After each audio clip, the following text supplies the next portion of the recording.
Competent for court. The elderly man accused of shooting and killing his neighbor, a 6th grade boy, after an argument last May, will stand trial. Yeah, the case against John Spooner is going to be decided on narrow legal grounds, but broader issues swirl around this thing. The issues of crime and race and gun control. Our Mike Lowe with more.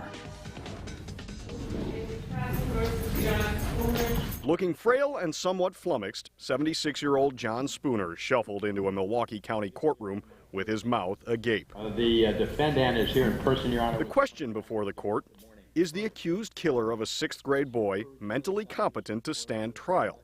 The answer, according to an expert report, is yes. And the court would make a finding to a reasonable degree of medical certainty that the defendant is competent. Spooner's attorney says the question of competence to stand trial is altogether different from the question of whether a mental disease impacted his actions on the day of the alleged crime. The jury will have to make a decision about what the state of Mr. Spooner's mind was at the date when this offense allegedly occurred. According to court papers, 13-year-old Darius Simmons was taking out the trash one morning last May.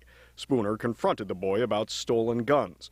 When the boy said he didn't have them, Spooner allegedly shot him in the chest. He became paranoid in the sense that he genuinely believed that the people who lived in a neighboring house were in fact stealing things from him, including guns that he had. At what point do we as individuals send a signal over that my neighbor or my father or my son is depressed and paranoid for whatever reason? Friends of Darius Simmons made a broader point about keeping guns out of the hands of the mentally ill. Because of the fact that we don't evaluate people on the front side. We make excuses for them. He's paranoid, he's depressed on the backside.